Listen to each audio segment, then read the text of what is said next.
Bonjour, bonjour, bonsoir, bonsoir. Awato à la réunion mutuelle solo mabula bula.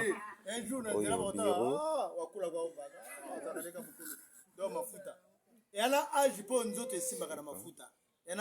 Oyo président Motazoloba. Na mopanzi na ye ezali secrétaire. Mopanzi mama bozomona wana yali maire chef. Oyo ezali trésorier ya mutuelle. Mais bazo koka ko contrôler biso te parce que na bakombo ezo simba nango te.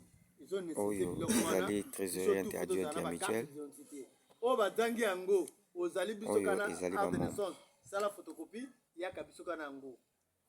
Tozana besoin nango. Tokosala le tout délégation bakokende bakodéclarer carte d'identité okozala nango biso tout. Parce que ezana on doit te déplacer zo nécessité pour biso tout ozana nango. Oyo adangi yango akotikala wana oza membre te. Parce que mutuelle c'est le kitambo. Batambola non yo corbeau. Si on se commune quelque part la frontière moko boy. Bo quitter contrôle. Donc jusqu'au to financer son bon on financer. Pendant ce temps, ils ont nécessité biso tout aux allant règle. Toyoka sonité ba maman. Hein? Depuis que ton bando est qui tozo qui non troisième. Sur quatrième je sais pas ni les gaga. Donc la plupart vos arabino va de société. Oui. Parce que na sila mona pe ba tonsu ba zota mona bango ozomona ga moto. Anena a de société. Ce qui pose ana ngote comme la biso année de naissance na yona komba maman na ya papa. Biso pe mutuelle to que nous déclarons acte de naissance. To me melo pe na ba procédure wana parce que ça déjà membre na biso 5000 à 10 ans.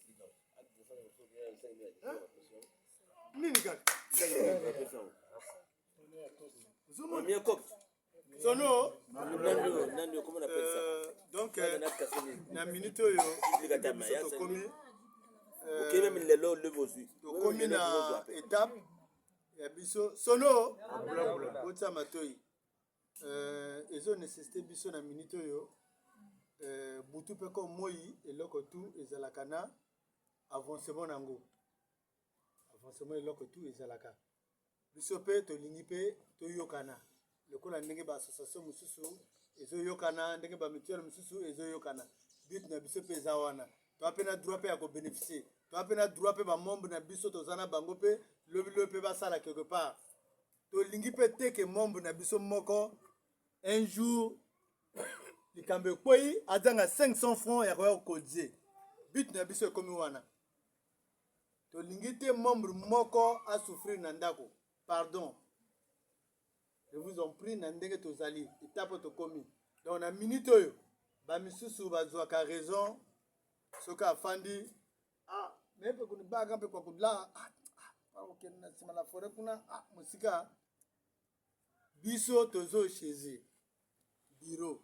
Mais toza déjà l'endroit chez ezo bima, o biso tout ezanda ka moto te. Sous le goudron ezanda ko ya moto te. Sous le goudron, biso tout, on va le chez André Sejuani. Tikali, batiango bopeto, balatisi yango, soki bakotia malili na kati, soki pe ezala na banano ya matuka ya moto, mokolango bokoya komona yango. Mais j'espère que non, ils ont nango dans le goudron quelque part awa.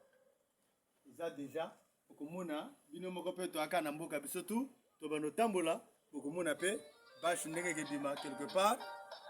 Bokomona pe bako annoncer pe jour ya ouverture ya chaise na biso sono na biso ke bima wana to ko organiser ya ko lia na ya ko mela parce que ya li jour ya ouverture ya chaise na biso ezala wana butuko moi chaise ango pe lobi boyi peut-être pe bon bolim sanga même ezala penga soki pe na kenaki mare pa Berti ngongo pe so ko ki Berti pe so lobi yo pe buzo be leki 3 jo Sofia no pe la minto atana 01 longola kokeno musikate kaka na chaise wana ya ko lela zwali mero oyo benga na communiquer que yo wana ya chaise na biso oyi ba fongoli kuna kalakata éponge kezala kuna balali si yo wana soki 4 jours 5 jours ozo bongisa likambo ya libala na yo soki mpe makambo ya famille na yo ozala noka wana okende place mosusu te okofana na yo wana ni but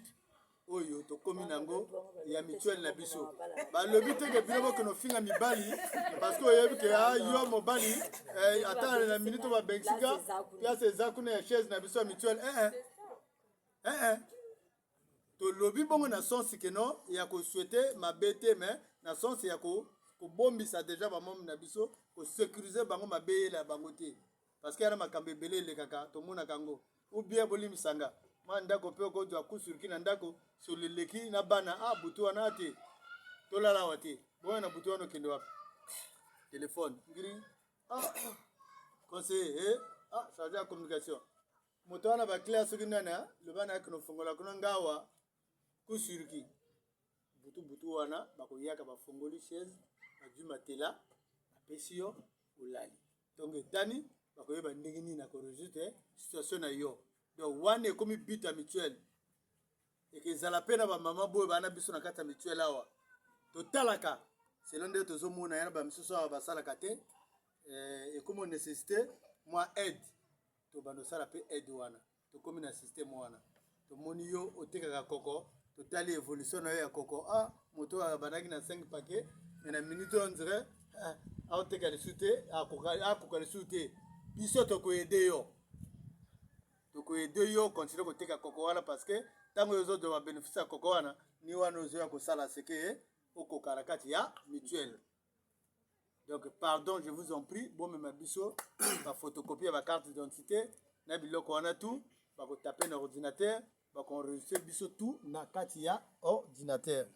Donc ça veut dire quelque part biso na minute oyo tozali na nga na ali président boyebi nga mais todwi président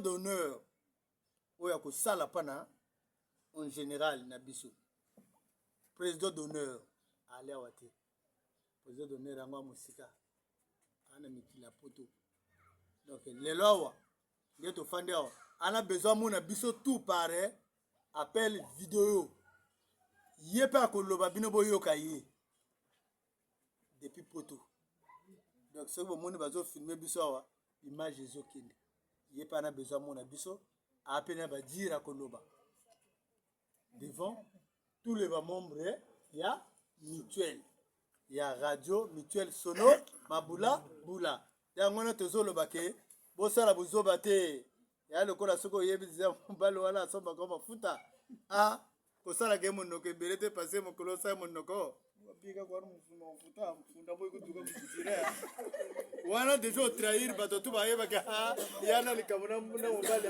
asa ye akengaka bazokenge te kuna makambo ebebi donc ya lokola na pesa ekolongo na biso